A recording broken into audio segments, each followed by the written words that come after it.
morning, everybody, and welcome to this leadership episode of 30 Minutes to President's Club. My name is Armand Farouk, and I'm here with my co-host, Mark Costaclo, and we are back with the one and only John Sherer. If you missed last week's episode, John has led a whole ton of sales organizations, most notably led Lattice from 20 to 120 million. He was there at HubSpot all the way through IPO, and he's done a million other things. He's a Hall of Fame 30 MPC leadership guest. In the last episode, we talked about all the different ways you can onboard your reps. And so this episode, once your reps are onboarded and you're running your sales organization, we're going to talk about all the different metrics you should look at as a sales leader in a way that does not make you a dashboard manager, but you use the metrics to actually drive action. So Mark, why should people listen? It's really simple. Metrics can be as harmful as they can be helpful. And I think John does a really great job of helping you understand great ways to make metrics helpful and avoid some of the stupid stuff that all three of us have dealt with in the past looking at metrics. And folks, we are live in studio with John. And so if you want to watch this one in Technicolor, you can go check it out on YouTube. But until then, 3, 2, 1, let's roll. Alrighty, John, welcome to your second round on the show. We start every show with your top 3 actionable leadership takeaways. Let's get your 3. Number 1, if you give a rep feedback and they do not apply it immediately on the next call, pull them aside, ask them why, and then ask them to apply the feedback immediately on the next call. Easy enough. What's number 2? When you're looking at metrics, look for gaps between reps. This is where most of the learning is. So if one rep has a 42% close rate and one rep has a 35% close rate, and maybe the general population average is 35, look for that type of gap and then study what the rep who is the outlier is doing differently. It's where a lot of learnings are that you can pass down to the rest of the organization. You win the award for the cleanest, shortest takeaways. Tell me about it. For number 3, without having any fluff in them. It's perfect. What do you have for 3?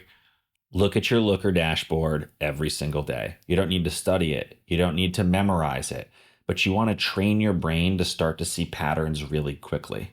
Your job is to find potholes. Your job is to understand what's breaking in the business. And the sooner you do that, the faster you can drive change. But if you're waiting every single month for your sales ops team to send you a deck on what happened last month, you're way too slow. All right, so there's about 10 billion metrics that revenue leaders can look at. Take us through like your top 5. What are the 5 ones that guide you every single day? Or maybe you have a different number, I don't know, but what guides you? I'm religious about sales velocity. How many ops are you creating?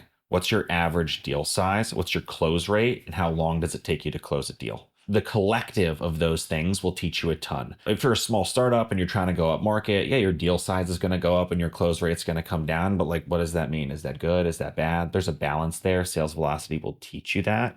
But really, I'm always looking at those 4 metrics. I'm looking at them on a rolling basis. I'm looking at them at a cohorted basis. I'm looking at them quarterly. I'm looking at them monthly, by rep, by segment. Those 4 things, honestly, like it's what I need to do my job. Do you have a dashboard that shows all of them diced? Are you using filters to get down? Like, how are you managing that? Because, by segment, by team, by product line, how are you managing all of those cuts? I've always had a great data person who can help me get exactly what I want, make me the reports that I didn't really know I needed, but would teach me the situation. I had half a dozen dashboards that probably had 20 charts on them each. Now I have my go-to dashboard with my core things, but as soon as I needed to go deeper, if I needed to get into headcount planning, if I need to get into, am I going to resegment the business? I need to go deeper. And so all of those metrics are available, but then I have like the core dash with the velocity metrics, how much pipeline's created, inbound versus outbound pipeline, by rep, by segment, by manager, that type of thing. I have it all laid out in a Looker dashboard where I don't need to filter, where the dashboards are static and I can look at them every single day. So let's start with this core dashboard. You have your 4 metrics, which is number of opportunities generated, opportunity size, close rate, time to close. But core dashboard that I'm looking at every single day. Typically in most of the businesses I've been a part of, the deal sizes per segment are very consistent. So I want to see intro meetings completed. I want to see it by rep. I want to see it by segment. I want to see deals that entered late stage. How many deals are actually becoming real? We have very nicely defined deal stages. So that is trustworthy information. That information is useless if you have not defined your deal stages. So those 2 things are super core to me. And then I want to see win rates, inbound pipeline versus outbound pipeline. And then I want to see outbound activity. You always want to look quarterly. But for me, I've spent a lot of my career with at least one SMB team. SMB is a monthly business. Yep. It's a fully monthly business. Like I think about SMB and enterprise, like rugby and the NFL. They are different sports. SMB is its own thing. It is a velocity game. It is a momentum game. And a lot of times, when you see low metrics in SMB early in a month, you can actually fix it that month. But you're working on a 6 to 9 month time horizon, maybe an in-quarter time horizon with enterprise. But SMB, you're in it every month. Every month you can kind of rewrite your fate. You can drop the ball. You can let up, or you can really push people. And so those metrics are going to guide what I'm going to do in that Monday team meeting. If I feel like we're low on inbound leads and low on pipeline in general, you know what I'm going to do? I'm going to talk about outbound the entire time. I'm going to talk about your closed lost opportunities. I'm going to talk about bringing your manager in on your demos. Let's try to improve the close rates on the deals we have left. And that ebb and flow, you're a driver. You're sometimes you're going faster, sometimes you're switching gears, whatever it is, and the dashboard tells you what to do. Yeah. We always used to look at it as a current quarter, quarter plus one, quarter plus two, except for in our transactional business, which was current month, month plus one, month plus two. And your deal cycle determines the horizon. And then I think best practice is current plus one plus two. That gives you that forward looking, but not being so caught up in the now that you're ignoring the future, right? If I walk into the average sales leader, their eyes are glazed over, they're doom scrolling through stupid dashboards. It's 8 a.m. You walk in, boom, pop open Looker, and tell me how you process it. All the way from when you start. Is it a daily thing? Yeah, it's not even 8 a.m. thing. It's when you're sitting on the couch and you open up the Barstool app by accident, and you're like, I don't even need to look at this right now. That's what I would do with my dashboard. So I have it bookmarked at the top. You have a meeting ends early, and I thoughtlessly click Looker. Yeah. And I thoughtlessly click a dashboard, and then I just look at it and scroll. It's not high intention, but I am a quantitative person. And so numbers, algebra numbers click pretty quickly for me. I just do that all the time. The patterns just come out. I was a sit down and prep for a meeting dashboard person. So I fancy myself to be, I know I'm a very operational sales leader. I lean heavily into process. Part of process is measurement. So I have to have set times where I sit down and look at dashboards for specific purposes. Scrolling through, kind of like you're doing, I would be a glaze over person. I wouldn't find it if I just did that every day. So let's say that I wanted to zoom in on one of these metrics, whether I'm doing it passively or in one of these scheduled sessions. Let's talk about deals entering the late stages. What are you looking for? And then what are you doing based on what you see? I'm looking for gaps in numbers, right? So if I see one rep who has 10 deals entering late stage when the average is 6, in one hand, you could be like, sweet, great news, Anthony, you're doing great. But my instinct is actually more like, okay, is something wrong here? Is he actually doing great, or is he moving deals too early? Right. And so then I'm gonna ping the sales manager and I'm gonna say, yo, what's up, Anthony's got a ton of deals late stage. And they should have the context to be like, yeah, he's got a hot pipeline. Or oh, that's weird. Let's look into it. And then I can say, hey, so-and-so in sales ops, can you just check out to see if Anthony's deals are mature? If they're actually in the right stage. So that motion, I'm doing it all the time. And at the end of the day, it's quantitative, but it's driven by a qualitative understanding of the people and your managers and what's going on in the business. Because a lot of times data is just there to answer questions for you, or it's there to prompt you with questions that you should ask people.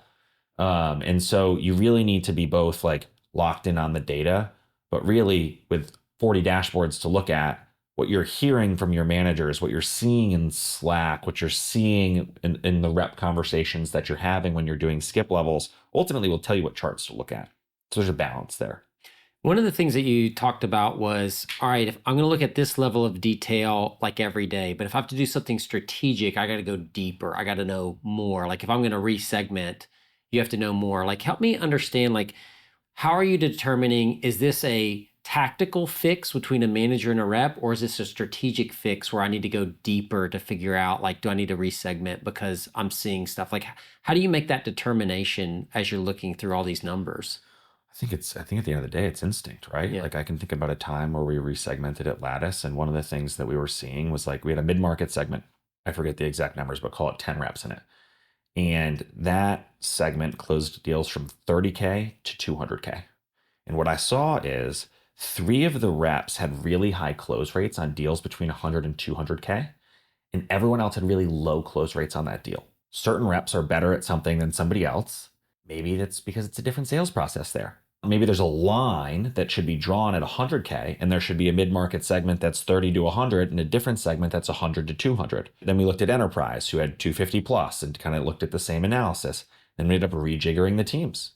And so that's an example of like looking at close rates on certain ACVs that taught us there's actually a different segment than we thought. We thought it was 0 to 100 employees. Actually, it was 0 to 250. I remember a similar exercise at Outreach. What we did is we plotted deals in like small cohorts of deals. And we started to say, okay, let's look at what happens as the deal size increases. And sure enough, like when you look at that data, there's these step changes that happen. Like, oh my God, between 25 and 30, something happens to our win rate. Something happens to our cycle time. And when you start to cut the data like that, the data tells you what to do. And if you see large discrepancies that are holistic across a group of people, that's a signal for strategic change. But if you have specific individuals that aren't meeting the rest of the group's priorities, or maybe they're far exceeding them, then that's more tactical. Like, what are we doing here, right? And that's kind of how we did it. But those 4 North Star metrics tell you almost everything. Everything else is kind of like a dig in on those 4. If you get those 4, and you're saying that the sales velocity thing, we need to get that up, the formula up on the show notes or something for people. Yeah. Because that's a very nice, glommed together, cumulative type of metric, but you do have to break it apart into its constituents to really understand what's happening if the metric is bad. It's a great metric to communicate to your board. Hey, here's how we're looking at things. Here's what it means. Looking at it rolling in cohort, we're looking at it by segment. And I know that a lot of sales leaders, the first time they're kind of getting invited to the board level, that can be a stressful moment. I found that educating the board on sales velocity and saying, hey, we're going to use this, has been a really effective way to build trust and then like stay locked in on one set of metrics versus like constantly pivoting quarter over quarter. So sales velocity is a metric that measures how quickly a sales team can generate revenue over a specific period of time. It's also known as deal velocity or pipeline velocity. Sales velocity is calculated using 4 metrics: number of opportunities, average deal value, win rate, and average length of sales cycle. The formula is sales velocity equals number of opportunities times the average deal size times the win rate percentage divided by your sales cycle length, right? So you're basically taking how many opportunities do I have, multiply that by my average deal size, so number of opportunities, how big they are, that gets you like a total number, and then times your win rate percentages, which is like how many of those actually turn into revenue. And then you're taking that and you're dividing it by how long it actually takes you to close a deal. And I think that basically gets you, it sounds like that gets you like $1 per day type of calculation. Is that what it's going for? Yep. 100%. How did you practically use this in your daily conversations with reps? So I didn't really use velocity with reps. This was an upward management tool everywhere I've used it. Love it. With reps, usually I like to simplify math stuff as much as I can. And it's usually like, hey, we're going to pick one metric at a time. Yeah.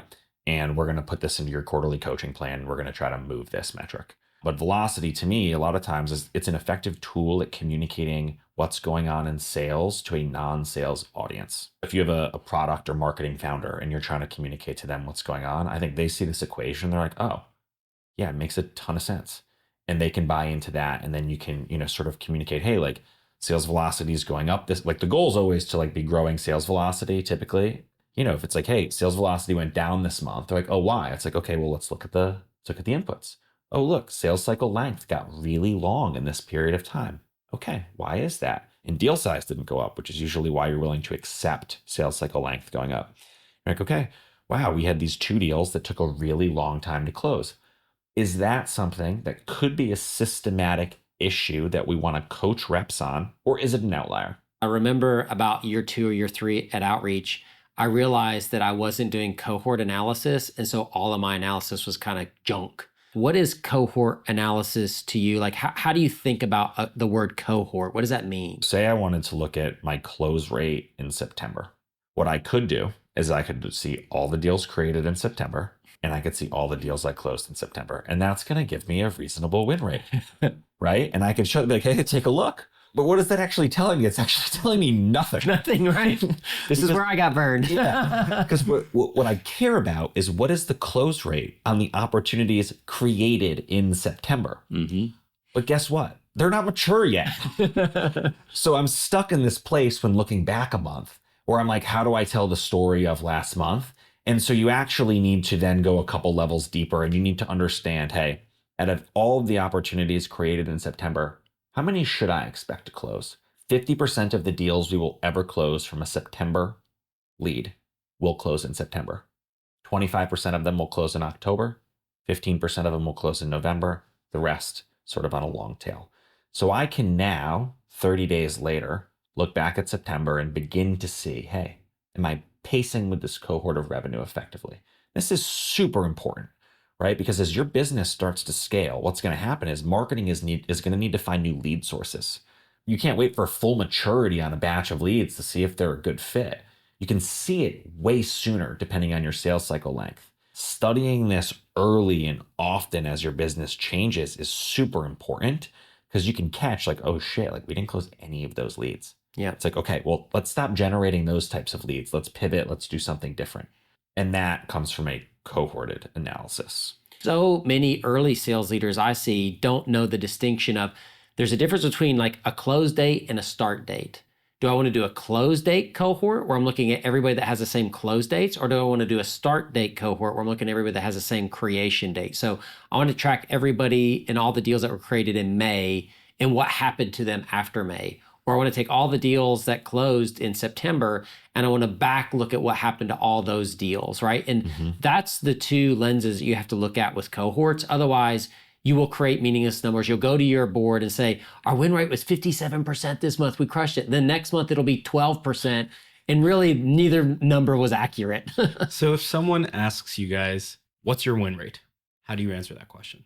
I'm going to give them like an averaged cohorted win rate. The first thing you got to understand is your sales cycle, how long it takes for a cohort of leads to become mature. So say I have a 90-day sales cycle, right? So that means we're in October, September, November. So basically you're telling me the July deals I have are mature. So what I'm going to go do is I'm going to go look at my like Q1, Q2 win rates. And that's actually going to tell me a true cohorted close rate. Now, if you see a ton of movement in there and you made significant change, that can put you between a rock and a hard place where you're like, yo, but I actually think we started crushing it in August and the data's not mature yet. And that's where you can go and look at sort of like, okay, yeah, but August is 60% mature. How does a 60% mature August compare to other 60% mature periods to begin to show signal? But that's not a close rate. That's a signal that close rate might be going up. So if it's Q3 today and you had a 90-day sales cycle, you can safely assume that you can look at Q1 and like most of those deals should be quote unquote seasoned or matured.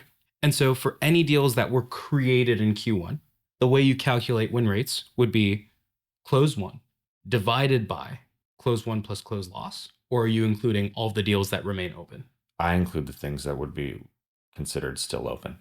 Right. In that case. So it's close one divided by all opportunities generated in Q1. Yeah. Great. And normally I think this is a place where there can be nuance and it's important to define what is an opportunity. I would highly recommend all sales leaders to only include qualified opportunities in that win rate and own the definition of a qualified opportunity. This can get you in trouble also. So for us at Lattice, this basically was called stage 2. If an opportunity made it to stage 2, we counted it as pipeline. Nothing before an opportunity was pipeline. And so like that definition needs to be super clear. Yeah. I looked at qualified versus non-qualified win rates. So we created the opportunity at Outreach when the meeting was booked so that we could do some early funnel metrics, and analysis there. But it wasn't for us. And that was stage 0. Stage 1 for us was SALD as a sales accepted lead. It had gone through our 5 criteria. And yes, now that's qualified pipeline that I can look at. So I always did a little differently. For me, I reported closed one over closed loss plus closed one. And then I had a secondary thing of remaining pipeline open. And that would show me like, all right, this is our win rate on what's closed. This is what is remaining open that we think we can get this kind of a close rate on. That was typically the way that I do it. But I think it's really important to have this idea of qualified versus non-qualified. And it has to be a religion inside your company. Nothing moves to stage 1 unless it's met the criteria, no laziness, and nothing that's met the criteria stage in stage 0 or an early stage, it must be moved over. And that's a huge part of my weekly deal reviews, is making sure that that is running well. Because like you said, if somebody says, what's your win rate? And somebody that doesn't know sales, which happens all the time, runs a quick Salesforce report and pops over and be like, oh, your win rate's 10%.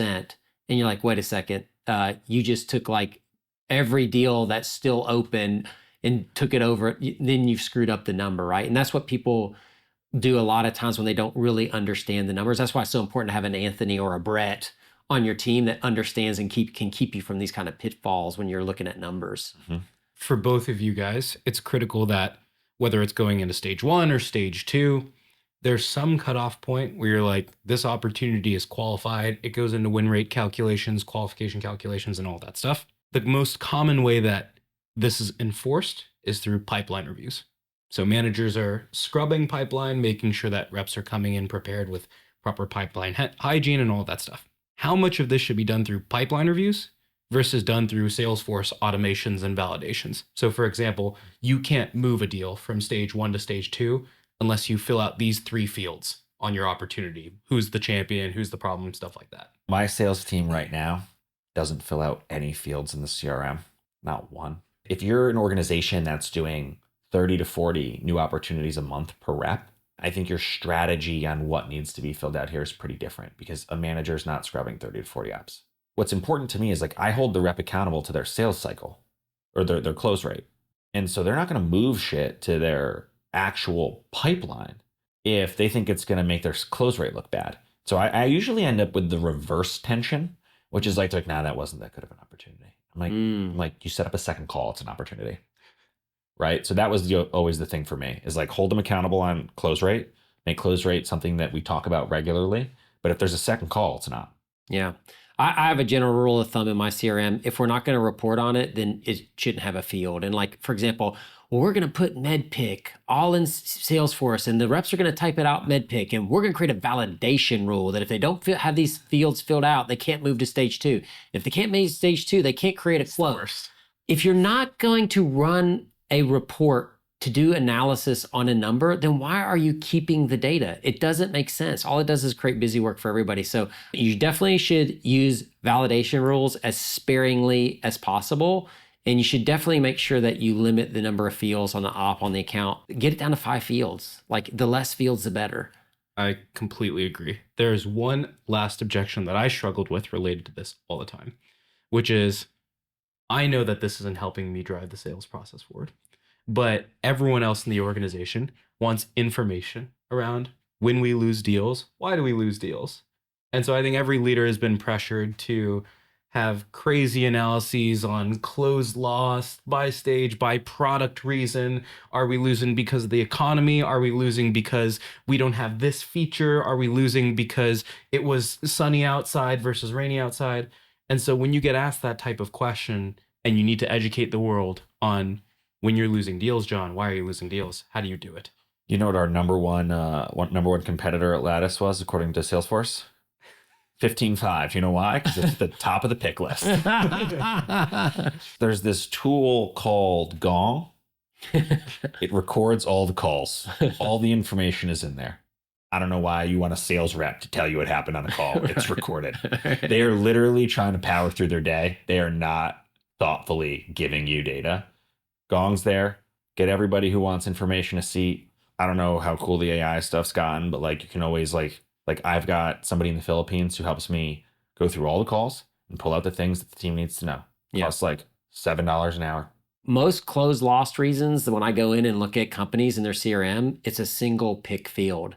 And a rep now has to make a judgment call. I know I lost it for these 3 reasons, but I can only pick one. Which one is the most influential? Which one is going to matter and communicate about me and my skills the most? Versus I just moved it to a multi-pick list field. And you can pick as many of the things are the reasons that you did it. You do that over a huge tranche of deals, and certain things bubble up to the top and certain things never get picked. But Creating the close loss reason as a multi-pick list field was like a game changer for me in close loss analysis. Yeah, I like that.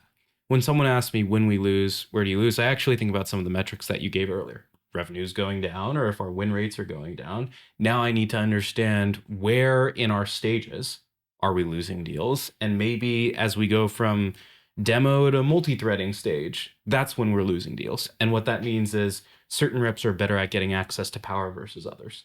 But getting that stuff from like a pick list field, I've found is just like super, super unreliable. I think another good proxy for that is just if you have a sales roadmap with a stage-based deal management and you have specific exit criteria and deals are falling out at certain stages, you know what the problem is they're not able to understand how to achieve those exit criteria. And that's why you're losing deals. It's not because of competitors or price. It's because reps don't know how, for example, to help somebody set an implementation date. The exit criteria to me is a really strong way to get real close loss stuff based on skill, not based on what the rep wants to tell you in a pick list field. So naturally, some of this stuff will happen with product leaders as well. And product leaders, they want to know, okay, if we solve this problem, if we build this feature, like this is going to impact the most amount of revenue, the most number of deals and stuff like that. And so when you're trying to apply pressure on product to build the right types of things so that you can win more deals, how do you go about answering those types of questions? I tend to trust certain people in the organization. So I'm like, hey, Ross, why are we losing deals? Like, I need you to think about it and get back to me and tell me why. And usually Ross will come back with a thoughtful take and examples of where it happened. So I'm more interested in specific examples than I am in data. For me, like maybe it's because I learn better via stories, but like I actually think it's a better way to help people understand the nuances of what's going on versus like didn't have Salesforce integration, right? It's like, okay, like there's probably more to the story than didn't have Salesforce integration. And so I, with those product meetings, have typically brought in the reps or the managers per segment to have the experience and story to tell into the meeting with product and let them represent it. So that way product can ask questions and you have a person who actually was there who can answer those questions, where I don't feel like the data really helps that much. If product is asking sales, what is losing us deals, then they're not talking to the customers in CS about what is happening in churn, because that's probably why you're losing deals. And so if product is looking for direction from sales on what to do to stop losing deals, typically what you're going to get is every rep's last thing that is the most important on the front of their mind. They're not going to get a thoughtful answer. Versus if you just go to Gong or call recordings and listen to actual customer calls with your CS team, they'll tell you everything that you need to fix in your product. And this is what 90% of companies are completely oblivious to. They will do everything in their power to innovate, to get new sales, and won't do the most basic shit on the planet to keep a customer. Don't ask sales what to build next to win deals. Go ask CS what they need to do to keep deals. I guarantee you'll win more deals doing that. John, another amazing show. We have to move to the final question again.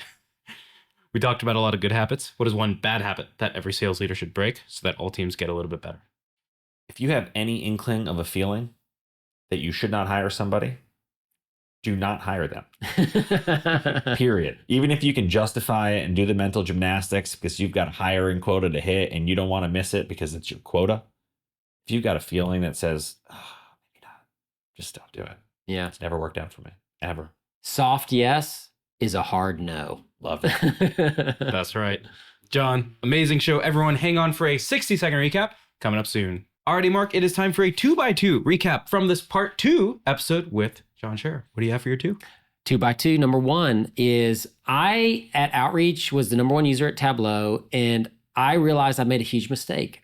Every dashboard had all these filters at the top, and I should have just done what John did and just forgot all the filters and just had every little report on the dashboard pre-done. It would have saved me so much time. It would have been so much easier to see stuff. And then number 2 is the less fields in your CRM, the better. If you're not going to report on them, if you're not going to be using them, if reps are going to fill them in with crap information, which is happening on 90% of the fields in your CRM right now, just get rid of them. They're not helping you in any way. They're holding you back. Let go. It's okay. Number 3, when you're calculating win rates, you have to have some point of qualification for the opportunities. So maybe it's stage 1 or stage 2. And then from there, you should not be looking at deals that were closed and lost within September. You need to go back and make sure that you're looking at matured pipeline. So for example, if you want to know your win rates in Q3, you might have to look at the deals that were created in Q1 so that they've had proper time to mature. And then lastly, number 4, the 4 metrics in John's core dashboard were number 1, intro meetings, number 2, deals entering the late stages, number 3, win rates, and then lastly, number 4, inbound versus outbound pipeline generation. So folks, in a couple weeks, Mark and I are doing a live session on his ultimate 5-stage sales process that he's used at Outreach. He did not come up with that name. I came up with that name. And so folks, if you want to put some of this reporting stuff in action, the key is to have a stage-based sales process that you've enforced in your sales organization. Whether you want to sign up for that session live or watch it on demand, depending on when you're listening to this, a link to that session will be in the show notes. And we'll also include links to every other episode that John has had on our show. I would really recommend listening to the first one ever. It is not only a really great episode, it is also pretty hilarious and fun. Alrighty, folks, hang on, and we will see you for the next one.